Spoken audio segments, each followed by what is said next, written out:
and welcome to Broadcasting Scotland. It's Sunday the 10th of October, and this is The Full Scottish.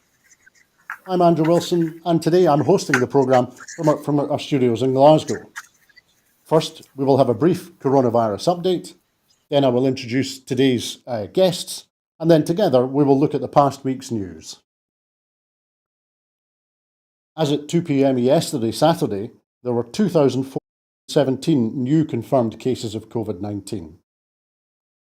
18 new reported deaths for people who have tested positive. There are 4,246,101 people have received their first dose of the COVID-19 vaccination, and 3,859,839 have received their second dose.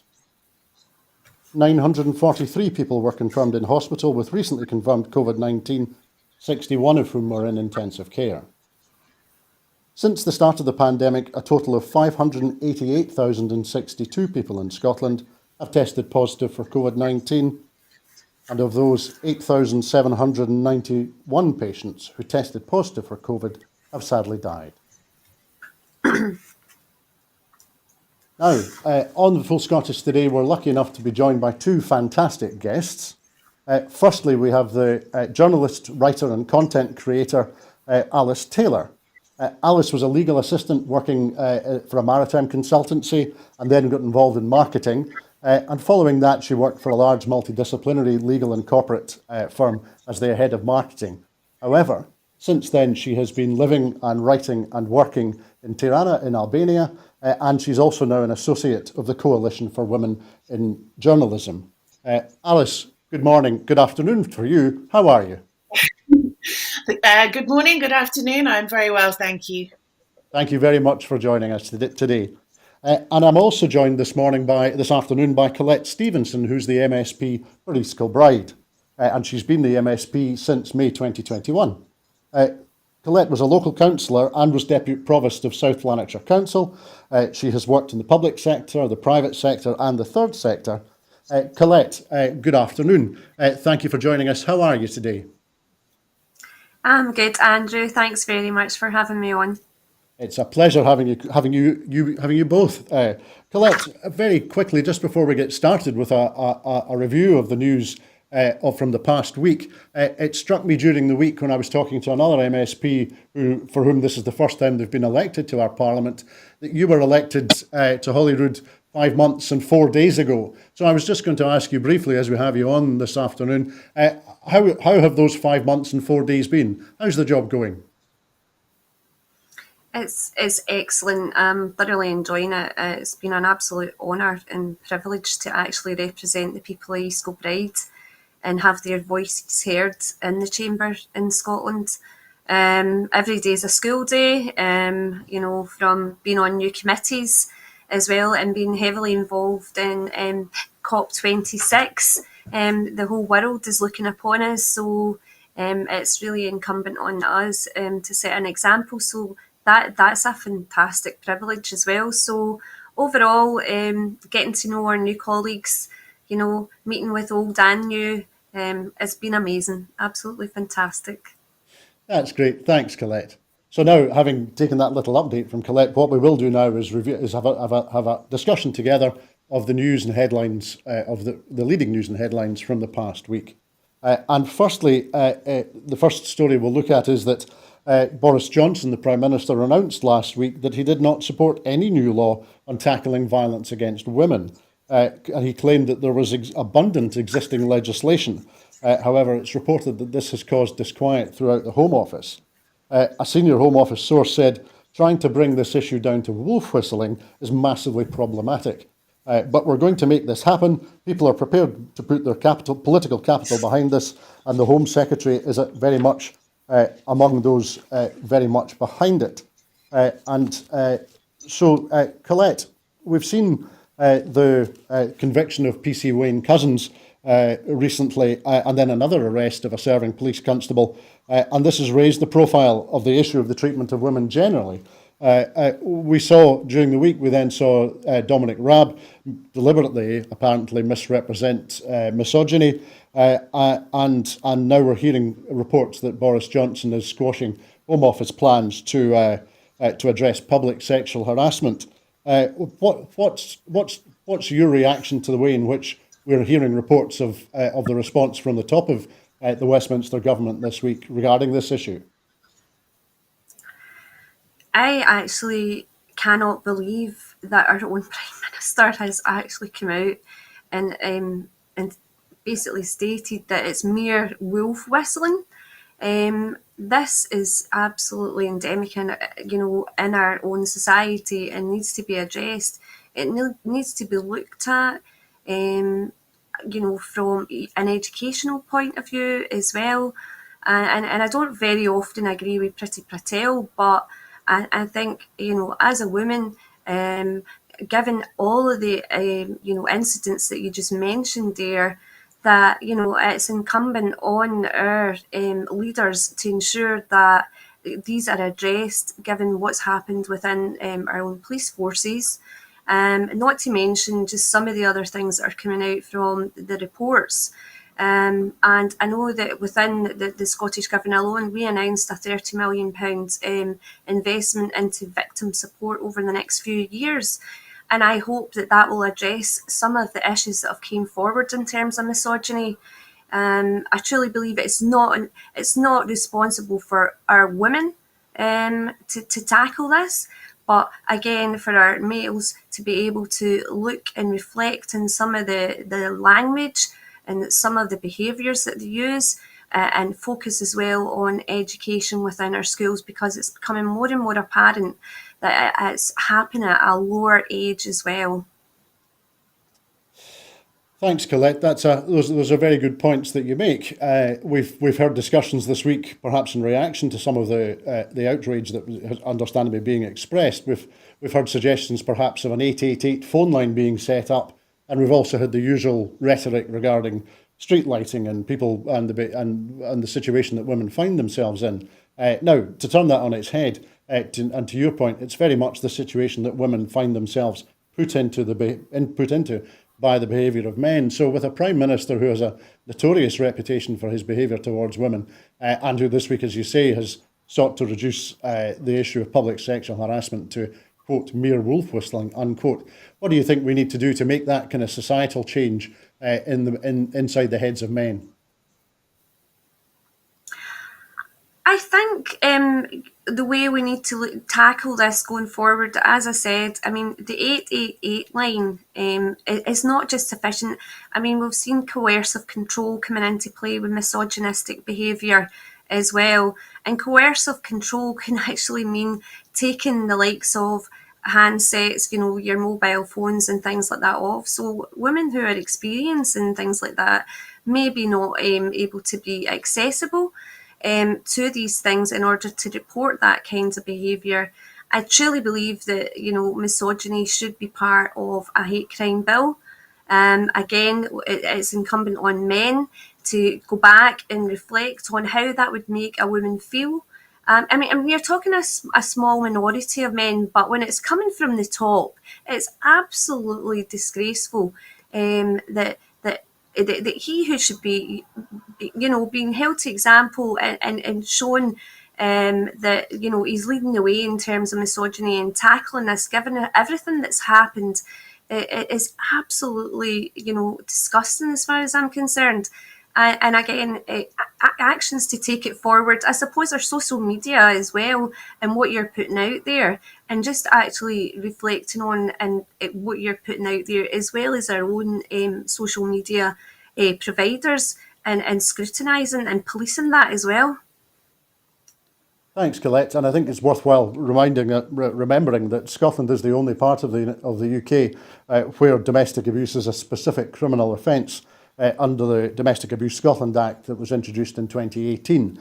I think there's a bill in the Stormont Assembly being considered, and there have been reviews taking place in England and Wales. However, as I said, Boris Johnson considers that there is sufficient legislation in England and Wales to deal with the issue. However, we will move on to our next story this afternoon, and that is that on Friday, Dmitry Muratov of Novaya Gazeta and Maria Ressa of the Rappler website were awarded the Nobel Peace Prize for their courageous fight for freedom of expression. So, firstly, Alice, were you surprised at all that this year's Nobel Peace Prize winners? How important do you think is it that that their work and the work of other journalists is highlighted and supported in this way? I was overjoyed. I must admit, I was quite surprised. But I think this is, firstly, also a highly strategic move. It's come at a very crucial point for journalists and for journalism to have not one but two working journalists awarded the Nobel Peace Prize is fantastic, because we are in a situation at the moment where we are bombarded with fake news, with misinformation. There is declining trust in the media. But then there are also increases in attacks on journalists, be it online or physical. One of my colleagues was attacked this weekend in Brussels. Also murders of journalists as well within the EU. We are seeing more and more.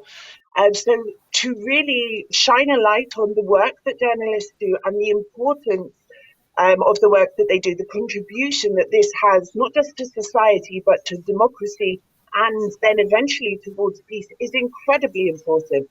Because as a journalist myself, I feel this sort of distance between us and the media and the public. You know, I quite often get on Twitter, people will be like, oh, you can't trust the media, you can't trust journalists. You know, and this happens very frequently, and it's concerning that that level of trust has been lost.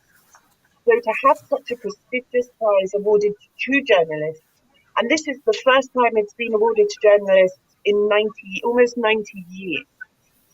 This is incredibly important, and it's incredibly important to us and our profession at this exact moment in time.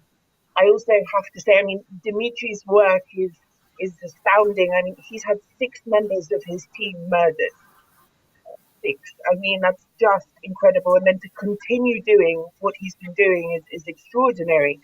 But in the case of Maria Ressa, you know, she's the first woman journalist to win the Nobel Peace Prize. And I think that is really important as well for us as women journalists, because we receive our unfair share of online harassment, abuse. And I think this is extremely, I'm very happy about it, in a nutshell.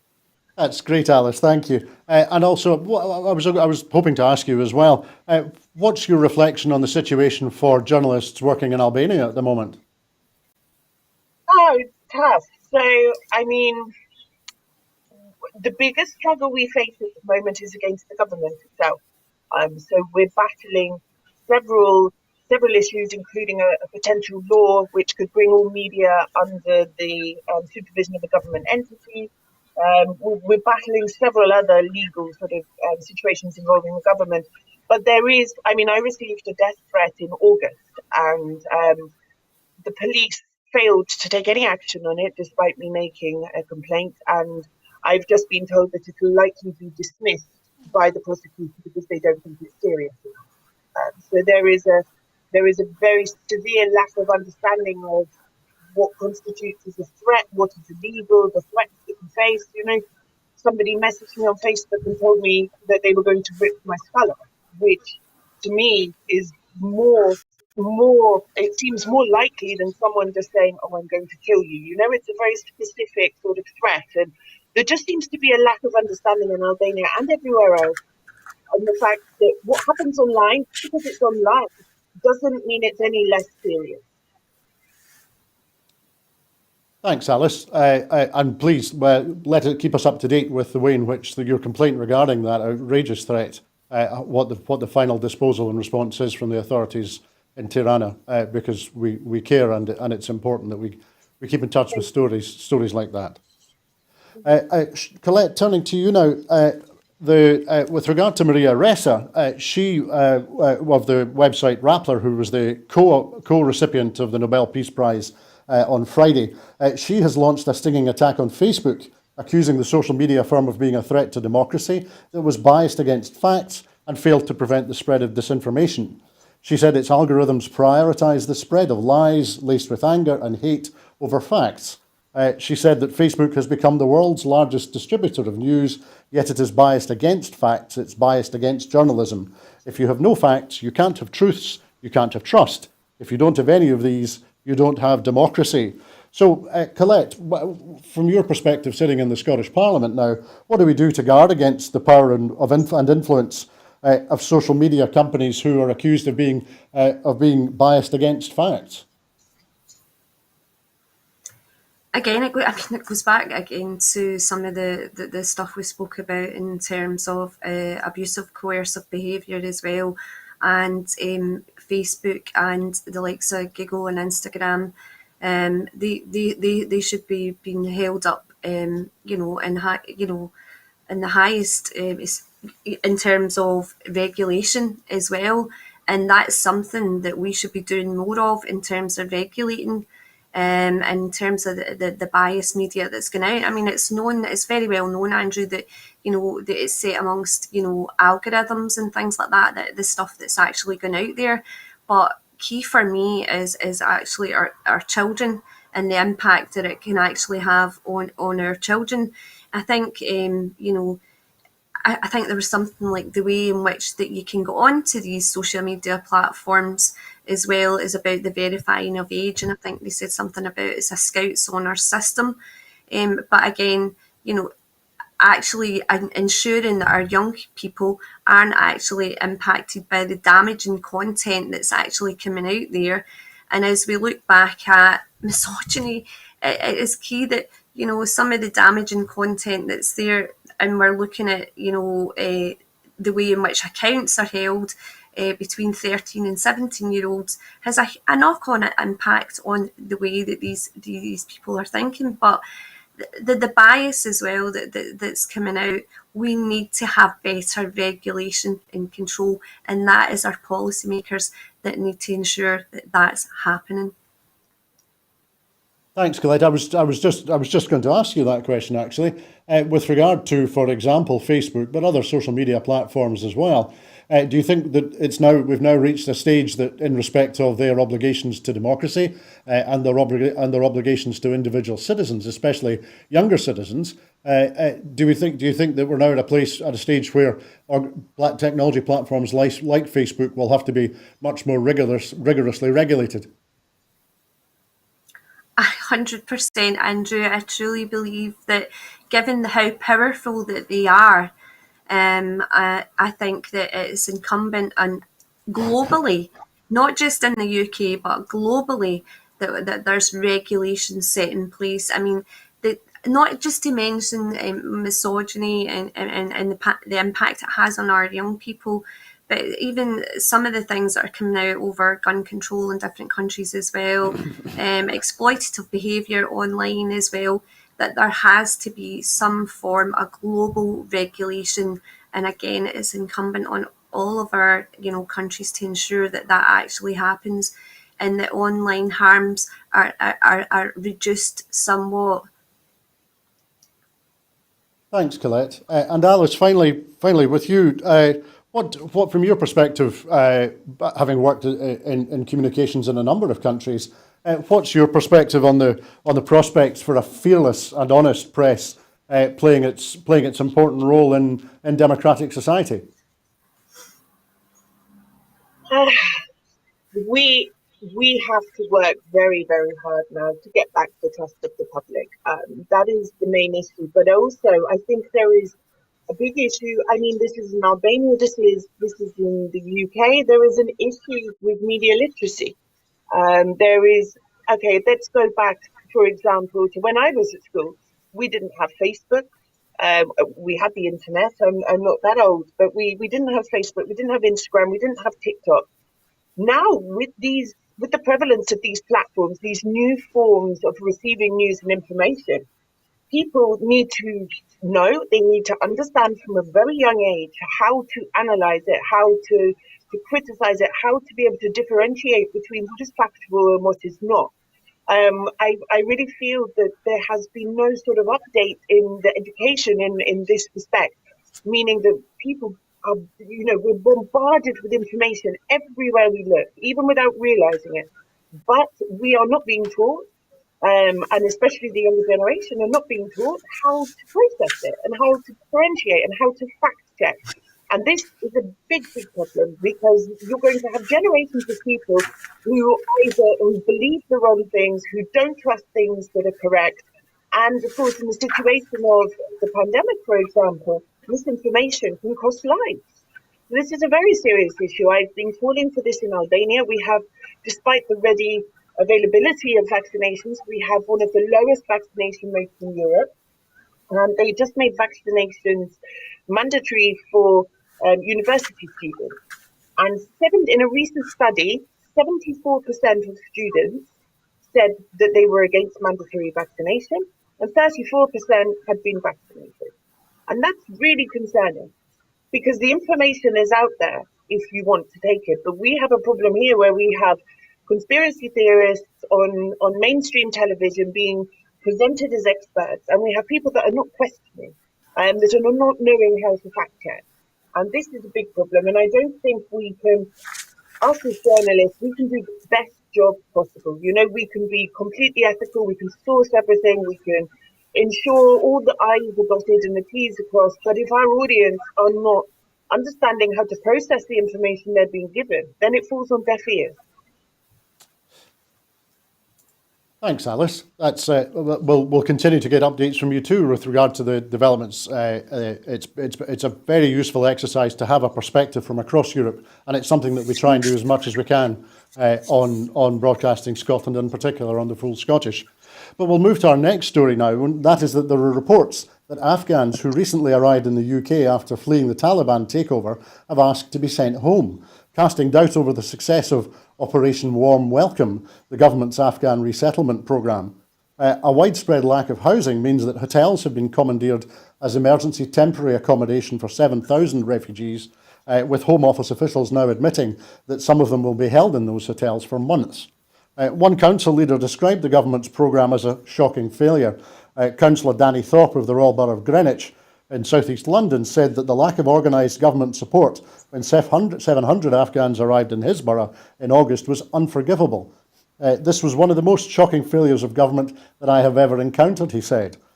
He accused government officials of not providing enough support or sending enough officials when hundreds of Afghans were initially put up in hotels in his borough during their 10-day COVID quarantine.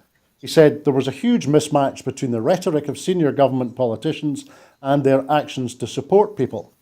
When his council told the government they were about to run out of baby milk, Thorpe claims that they were told that some would be delivered in a few days' time. So, Collette, what do you think what should the UK government be doing regarding Afghan refugees already in the UK, and also not forgetting Afghans who are still in Afghanistan who have expressed the wish to seek refugee status in the UK but have not yet been able to leave?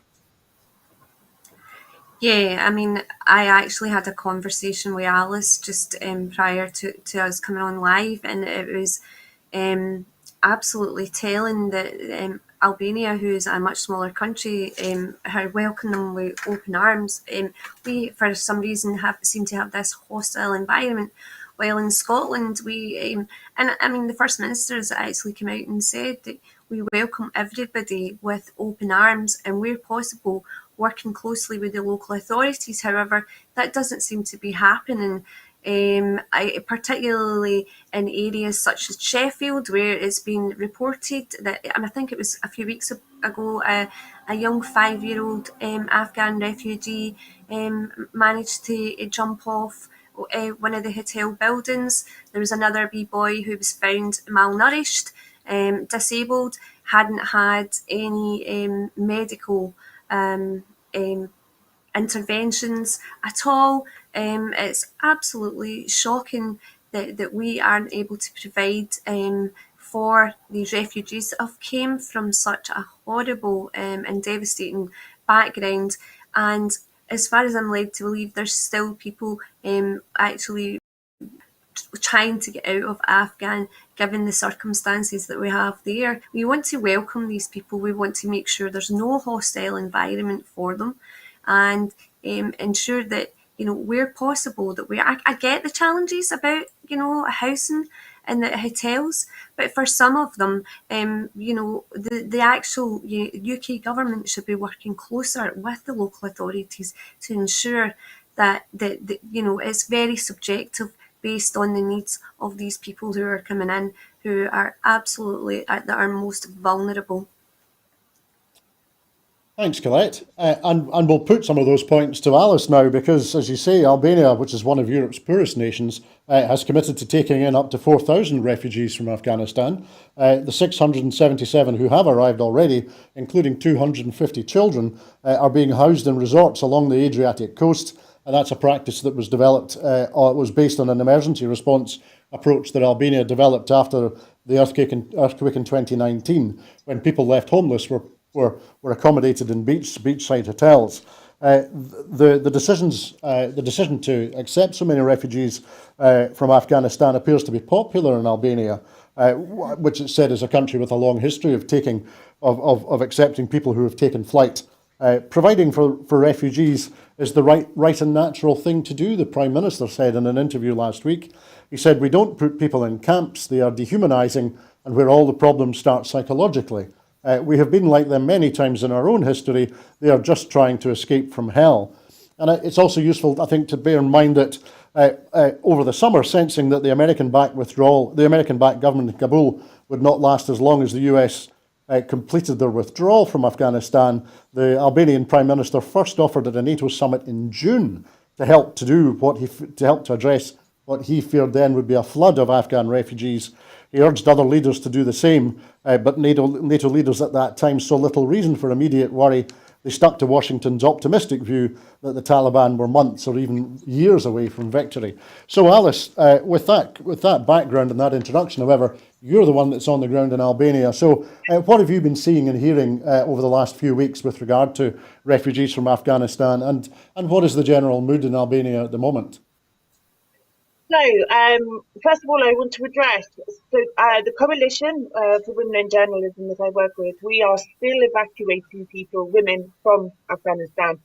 We've evacuated 183 to date, but there are several hundred women and a few men on our urgent list, and in safe houses in Kabul that need to get out. Now, while the media has moved on generally from this issue, there is a real threat to thousands of people who are left behind, especially those women who had jobs. Women are not being prioritized. Women have not been prioritized since the start of this situation.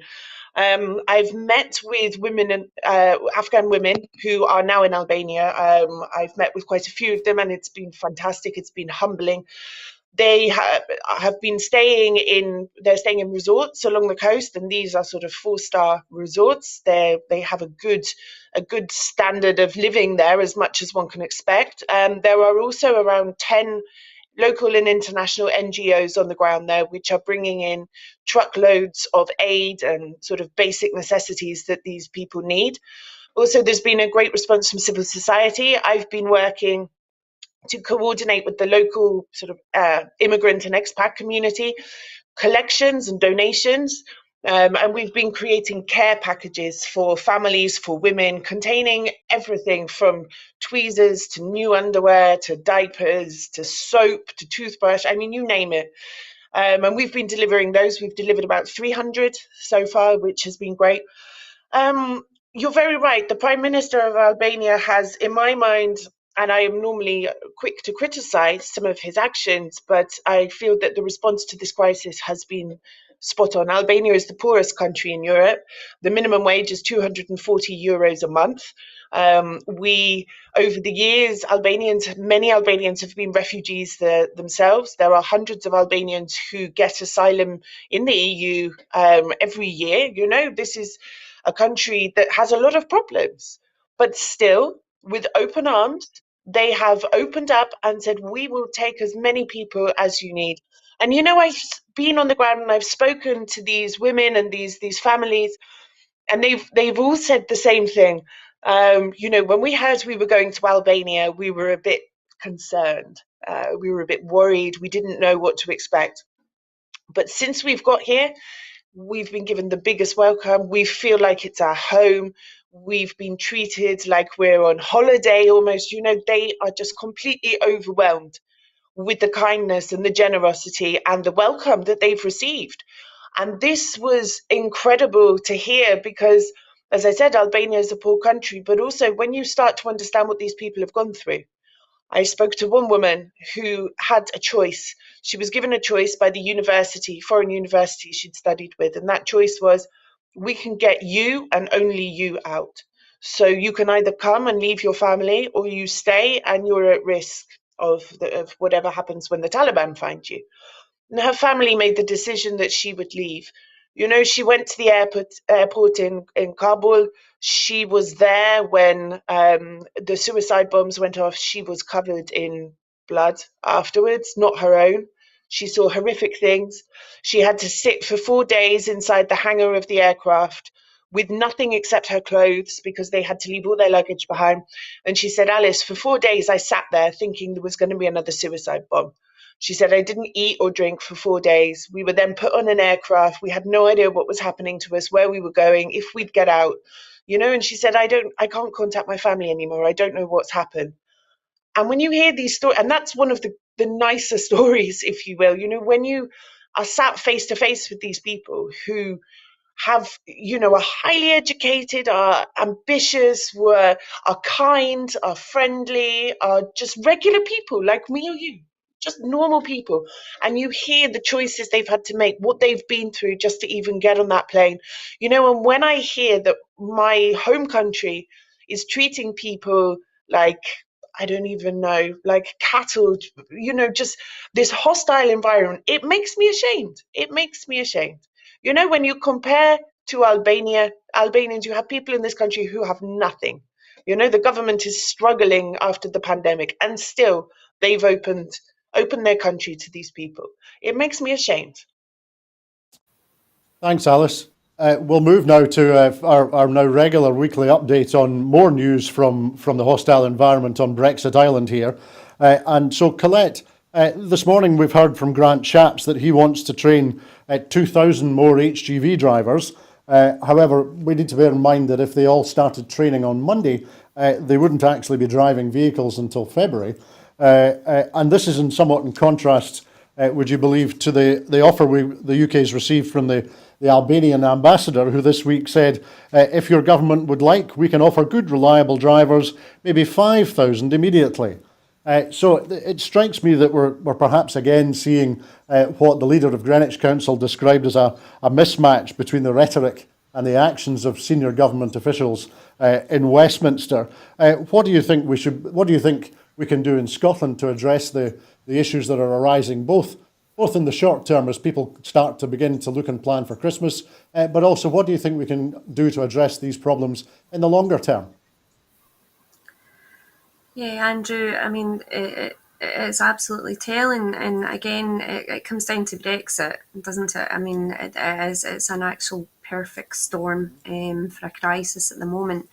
The way things are going in terms of the fuel crisis, the energy crisis, and then coupled with the fact that we've got problems to do with, drivers, migration, a multitude of things. Even our agricultural industries are impacted by this as well.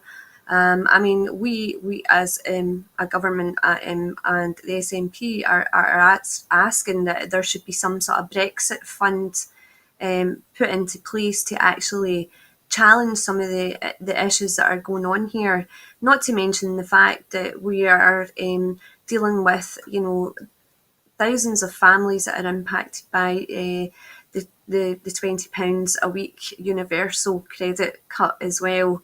Not to mention impact on the national insurance contributions. So there's a multitude of things going on here that's going to plunge people more into poverty, including fuel poverty, given the energy crisis that are going on here. So we would be seeking, it's something from the UK government to be more bolder, more progressive, in order to try and attract more people, and again, it goes back to the whole thing about our Brexit and our single market as well. The issue we've got, in terms of immigration versus migration, it is absolutely huge. And here in Scotland, we didn't vote for it.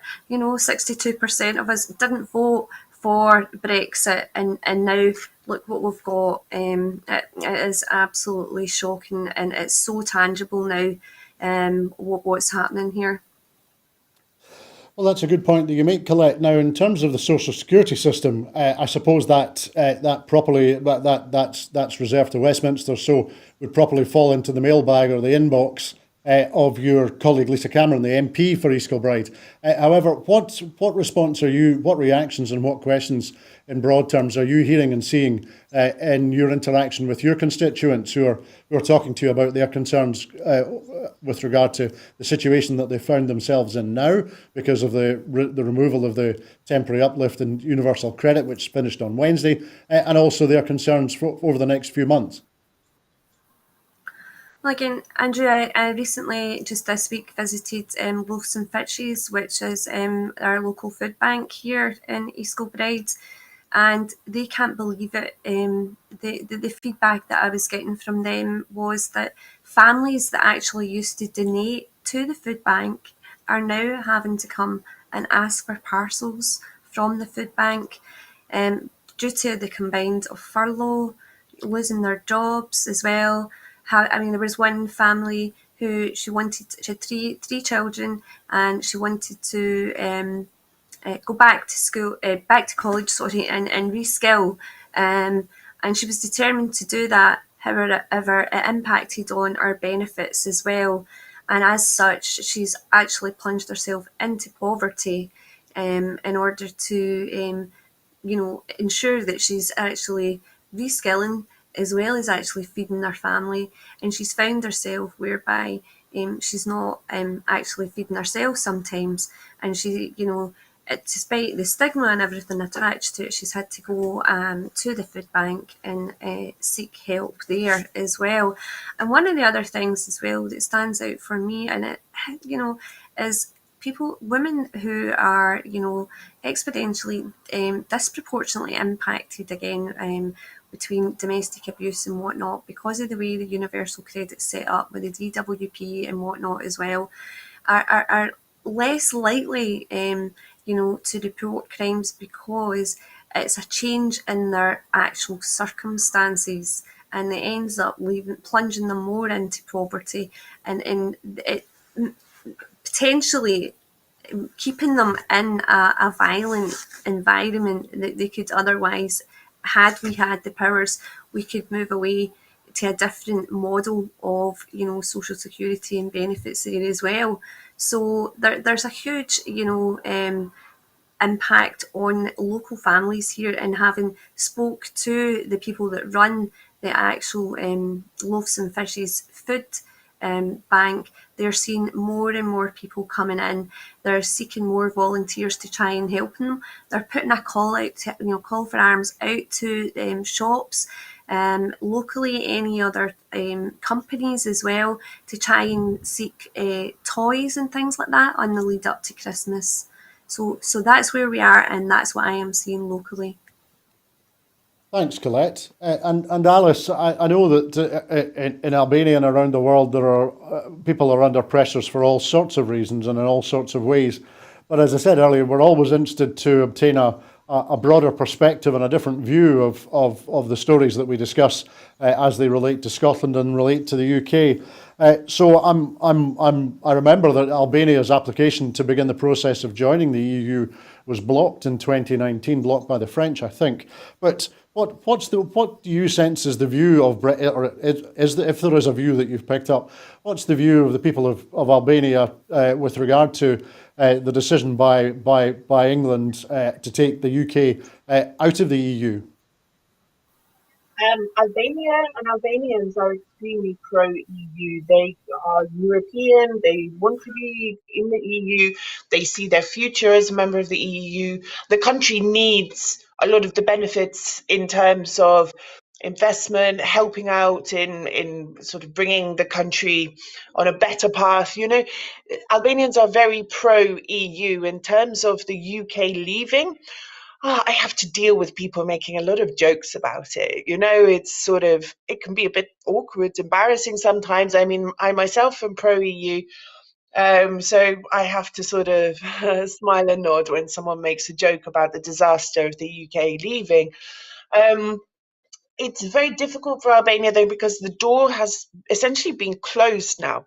I think people have come round to the understanding that the promise of enlargement is just a promise, because there is no real timeline for the formal opening of accession negotiations for Albania. And without a timeline, people lose hope, and I think the Prime Minister has in some respects as well. In fact, he's said as much, and he is strengthening sort of his ties with Serbia, with Turkey, and pinning less hope on the EU, which I think is a massive shame, because of course the EU has its own set of challenges and it's not perfect by any stretch of the imagination. But for a country like Albania, which has struggled, having a timeline in place to join the EU would be wonderful for the country. It's needed for the country. Without it, taking that dangling carrot away, people feel sort of very hopeless. And I think people kind of feel that England, the UK, was a bit stupid in its decision to leave, because they feel, we want to be part of the EU, we want to be European, we want to be a part of this network. It's not perfect, but this is the future.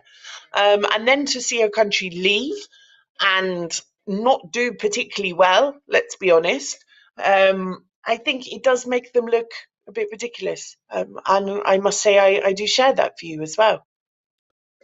Thanks, Alice. And now we'll move on to another story that's been in the headlines this week, and that is that instant bill increases for millions of gas customers will be held back by maintaining the energy price cap, the Business Secretary has said as he resists a hike to help suppliers. Kwasi Kwarteng said keeping the cap in place this winter was non-negotiable after some firms lobbied for an increase to prevent them collapsing during the energy crisis.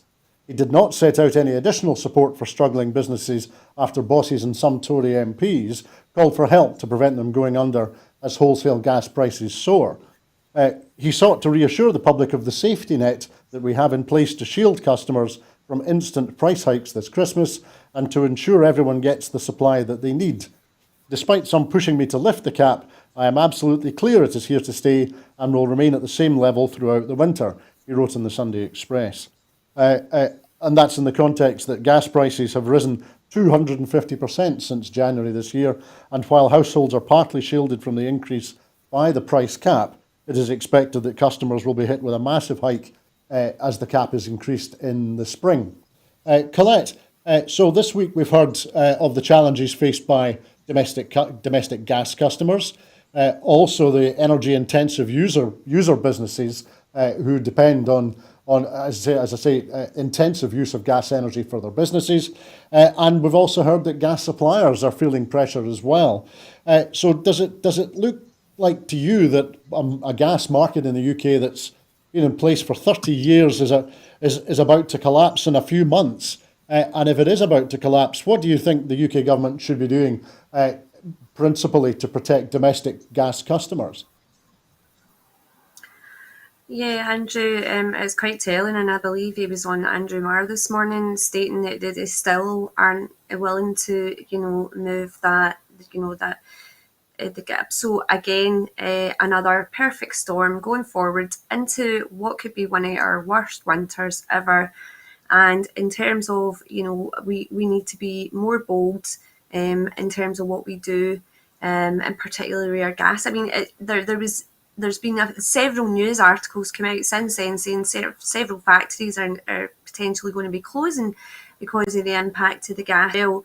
So for them to come out and say that, I was hugely disappointed, and arguably the people that it's going to be impacted most by is the consumers, and that is really concerning.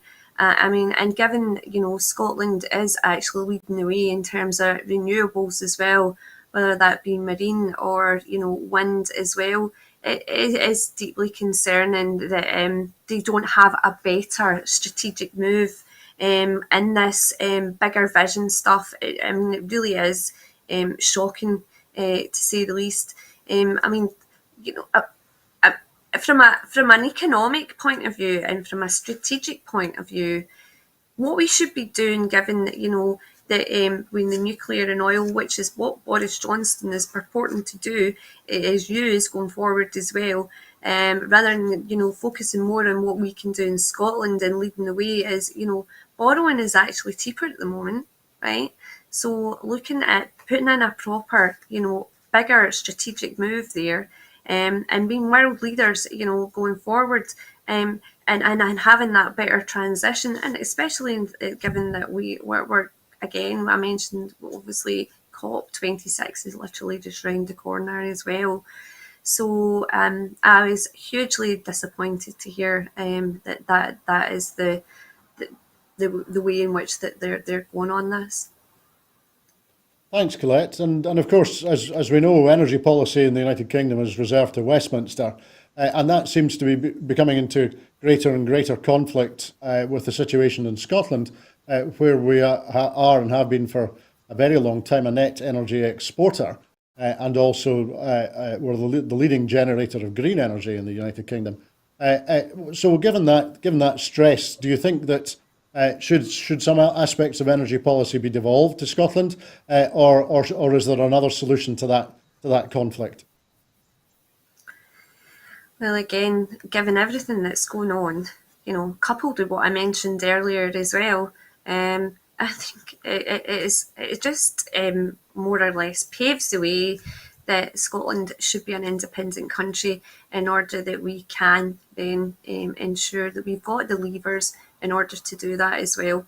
And, the way in which, Boris Johnson has moved forward in terms of, even in his conference, he's absolutely fantastic at coming away with great slogans, but in actually policy terms, there's really nothing, there's absolutely nothing, especially with everything that's going on with our energy. I would have expected to see a lot more bigger, bolder statements, transformational stuff. The whole world is looking upon us, and yet, again, the Tories have failed to do that. And it's just blunder and buster as far as I'm concerned, and it really just reinforces for me the need that Scotland definitely needs to be an independent country. Thanks, Collette. And Alice, this week it's reported that the Albanian Prime Minister said that he does not foresee energy prices increasing for families or small businesses in Albania. On Saturday, he presented his government's plan to tackle the impending energy crisis after declaring an energy emergency on Friday. The plan aims to guarantee uninterrupted power for all Albanians, protect small businesses and families from price hikes, and has allocated a €200 million fund to the state-owned energy company. So with that in mind, and bearing in mind also, Alice, that we gave you an opportunity not to criticise the Albanian Prime Minister in the previous topic we were discussing, what's your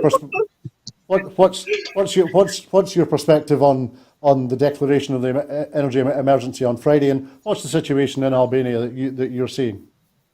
Yeah, well, first, I want to say I support Scotland's independence as well. So I'm very much with you on that. But in terms of Albania, it's amazing, isn't it?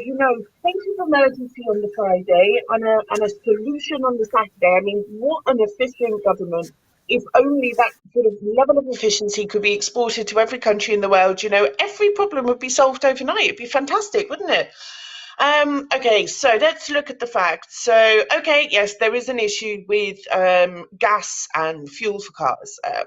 Albanians do, as we've discussed before, have a very low income, so any increases in those prices will be difficult for people in terms of transportation. But Albania is, I think it's 96% of power in Albania is produced by hydropower. So really, technically, there shouldn't be an issue. Now, President Rama, Prime Minister Rama has used this hydropower thing quite often to say how great and green Albania is. But it actually turns out that they don't store the hydropower electricity when it's created. They sell it off cheaply to other countries. And then in the winter, they buy back fossil fuel energy from our neighbouring countries and then charge us extra for it. So this is why they're in a bit of a situation.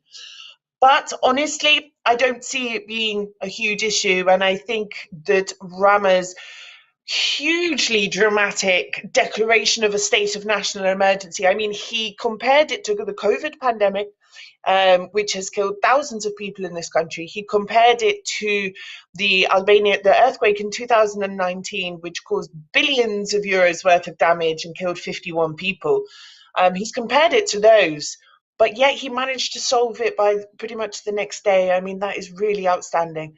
I think it's a big dose of propaganda, but I am happy to hear that there is money being put in place.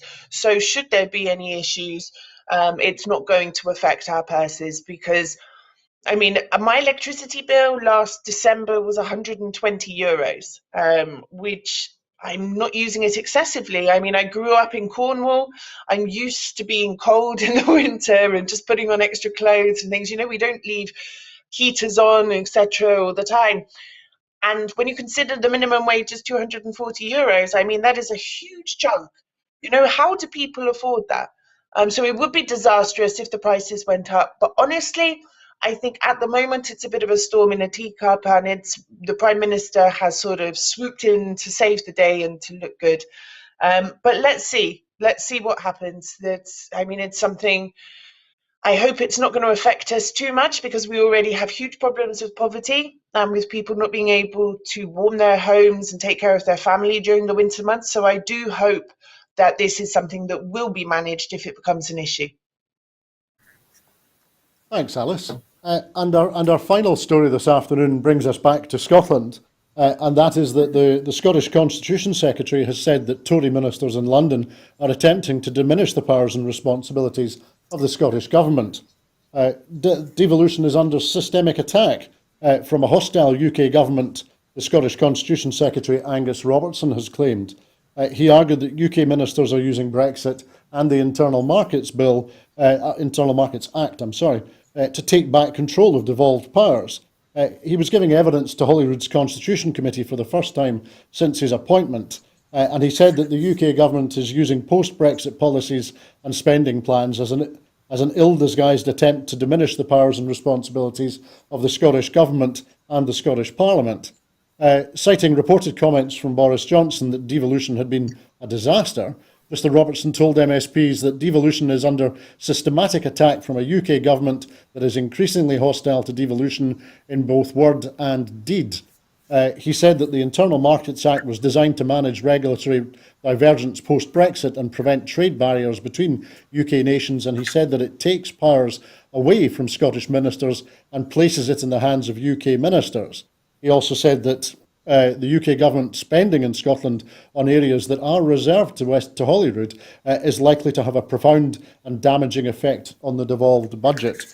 So Collette, given the comments that your colleague Angus Robertson gave when he was giving evidence to the committee this week, what do you agree with Angus Robertson that there is a systematic attack from a hostile Westminster government? And if you do agree with that, what should we do about it? Yeah, and I absolutely, wholeheartedly agree with what he's saying. And I mean, you're starting to see it coming in at the moment through some of the levelling up stuff that they talk about. And I think even the Tories themselves didn't even know what levelling up was and still aren't clear about it as well. And some of these, the prosperity funds that are coming in as well. Given that, Brexit, it was one of the wonderful things in terms of the money that we're putting towards our NHS and whatnot as well. And it is an absolute assault on our devolution as well, despite everything that was put down in, the Scotland Act. So it is an absolute assault, and given everything that, that's going on, we've got a morally bankrupt Tory government who are now trying to, in some way, bring us down in terms of our devolution. And even I think Alistair Jack came out and said as well, who's the Secretary of State, that Scotland is not a nation, so he's not recognising what David Cameron previously said when he came out days before the independence referendum in 2014. So in terms of what we do about it, simply put, we get independence. And again, there was a march yesterday on that. So and I believe Ian Blackford wholeheartedly says that they cannot deny democracy within the people of Scotland. And that's something that we, despite all the stuff that the Tories are coming out with and whatnot and trying to, assault our devolution, then we need to make sure that we are getting that message out there to the Scottish people about the impact that they've had, because it is morally bankrupt what they're doing to us. Thanks, Collette. And very briefly, Alice, I'm reminded that Albania declared independence from the Ottoman Empire on the 28th of November 1912. But of course, since 1912, independence in Albania has meant a number of different things under a number of different regimes. But very quickly, again, we're looking for perspectives from outside the UK and looking to understand, as a result of reflecting on those perspectives, what's the view of nationhood in Albania at the moment? Albanian people are extremely proud to be Albanian, and that comes from, as you rightly mentioned, centuries of being dominated by other invading or colonial sort of powers.